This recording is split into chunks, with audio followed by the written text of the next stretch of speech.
Madam President, Excellencies, the war in Ukraine is one of the greatest challenges ever to the international order and the global peace architecture founded on the United Nations Charter, because of its nature, intensity, and consequences.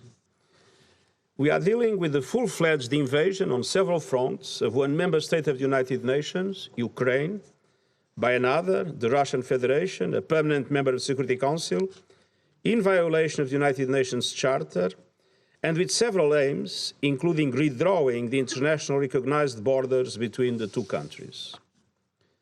The war has led to senseless loss of life, massive devastation in urban centers, and the destruction of civilian infrastructure. I will never forget the horrifying images of civilians killed in Bucha, and I immediately called for an independent investigation to guarantee effective accountability.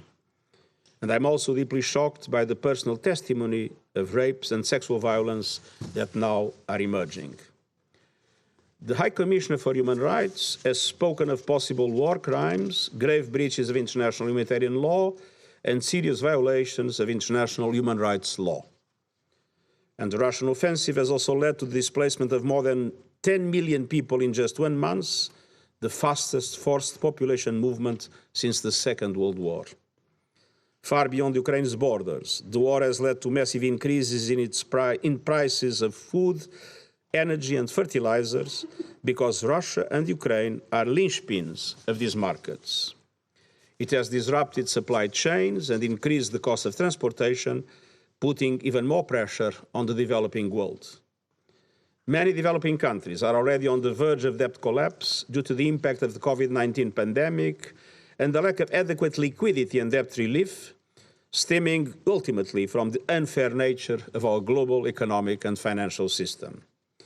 For all these reasons, it is more urgent by the day to silence the guns. That is why I asked the Emergency Relief Coordinator, Martin Griffiths, to travel to Russia and Ukraine to press for an urgent humanitarian ceasefire. And the Secretary-General Griffiths will update you on the humanitarian situation and the results of his contacts so far. And the Secretary-General Di Carlo will also brief you on the political and human rights dimensions. But as Secretary-General of the United Nations, it is my duty to call the attention of the Council to the serious damage being done to the global economy and particularly to vulnerable people and developing countries.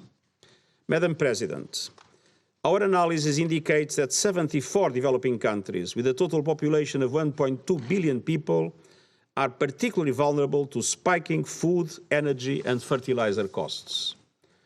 Debt obligations take up some 16% of developing countries' export earnings, and in small island developing states, the figure is 34% and rising because of increased interest rates and the need to pay for expensive imports. In the past months alone, wheat prices have increased by 22%, maize by 21%, and barley by 31%. Brent oil prices on the 1st of April were more than 60% higher than at the same time last year. A series of events have led to that, not only the present situation. Natural gas and fertilizer prices more than double over the same period. We are already seeing some countries move from vulnerability into crisis and signs of serious social unrest.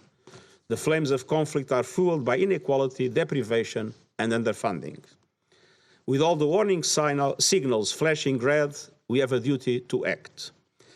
Madam President, the Global Crisis Response Group on Food, Energy and Finance that I set up last month has formulated some initial recommendations for the consideration of member states, international financial institutions and others. On food, we are urging all countries to keep markets open, resist unjustified and unnecessary export restrictions, and make reserves available to countries at risk of hunger and famine. This is not the time for protectionism. Humanitarian appeals must be fully funded. People caught up in crisis around the world cannot pay the price for this war. On energy, the use of strategic stockpiles and additional reserves could help ease this energy crisis in the short term. But the only medium and long-term solution is to accelerate the deployment of renewable energy, which is not impacted by market fluctuations. These will allow the progressive phase-out of coal and other fossil fuels, and renewables are already cheaper in most of the cases.